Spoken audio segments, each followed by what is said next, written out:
Oxygenated blood पहुंचा कहां पे? लेफ्ट वेंट्रिकल में, लेफ्ट आर्टरियम में। लेफ्ट आर्टरियम से कहां पहुंच रहा है? लेफ्ट वेंट्रिकल के अंदर। लेफ्ट वेंट्रिकल से जो ब्लड है ऑक्सीजनेटेड ब्लड कहां पहुंचा? Body cells.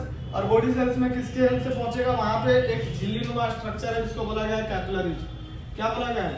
कैपिलरीज। कैपिलरीज का मेन काम एक टाइप का फिल्ट्रेशन भी होता है, ठीक है। तो हमने 3 ब्लड वेसल्स के बारे में बात किया था, एक आर्टरी, दूसरा वेन्स और तीसरा कैपिलरी। कैपिलरी इनके बीच में होता है जो फिल्टर करने का काम करता है, ठीक है। अब यहाँ पे बॉडी सेल्स क्या करेगा? ऑक्सीजन यहाँ पे लेके आया ब्लड, ऑक्सीजन को दे दिया बॉडी सेल्स को। बॉडी सेल इसको क्या करेगा? ऑक्सीडेशन में यूज, और फूड का ऑक्सीडेशन होगा तो क्या निकलेगा? एनर्जी। और इसलिए तो ऑक्सीजन चाहिए था हमें, और एनर्जी ही तो वो चीज है जिसके थ्रू हम लोग सर्वाइव कर पा रहे हैं। ये फ्यूल के रूप में काम कर रहा है फूड। ऑक्सीजन पहुंच गया। अब जब ऑक्सीजन यूज हो गया तो बॉडी सेल्स क्या प्रोड्यूस करेगा? कार्बन डाइऑक्साइड, वाटर, साथ में एनर्जी। अब वो कार्बन डाइऑक्साइड फिर से ब्लड के अंदर मिलेगा। किसके अंदर? ब्लड के अंदर। अब ब्लड के अंदर मिलेगा तो कहां जाएगा? वो जाएगा आपका राइट आर्टरियम में। ध्यान से देखो कहां जा रहा है, ये जा रहा है राइट आर्टरियम में। और किसके थ्रू जा रहा है? ये जो ब्लड वेसल है इसका नाम है मेन वेन। क्या नाम है? Main vein. मेन वेन है। और मेन वेन से जो ब्लड जा रहा है उसमें ऑक्सीजन तो नहीं है। जब ऑक्सीजन नहीं है तो इस ब्लड को क्या बोला जाएगा? Deoxygenated blood. क्या बोला जाएगा? Deoxygenated blood. तो deoxygenated blood is carried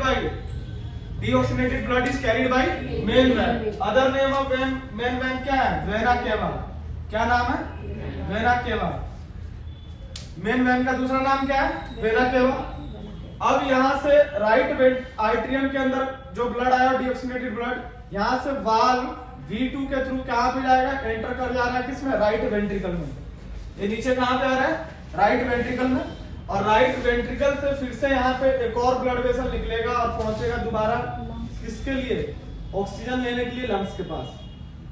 oxygen लेने के लिए ये ब्लड, कौन सा ब्लड है? डीऑक्सीजनेटेड ब्लड जा रहा है क्या लेना? ऑक्सीजन लेने के लिए। किसके पास? लंग्स के पास। आपको पता ही है लंग्स के पास क्या है? एल्वुली सैक, जहां पे एक्सचेंज ऑफ गैसेज होते हैं। अब ये प्रोसेस बार बार चलता रहेगा। अब ये जो डीऑक्सीजनेटेड ब्लड है इसको लेके जो जा रहा है ब्लड वेसल, उसका नाम क्या है? इसका नाम है पल्मोनरी आर्टरी। क्या नाम है इसका?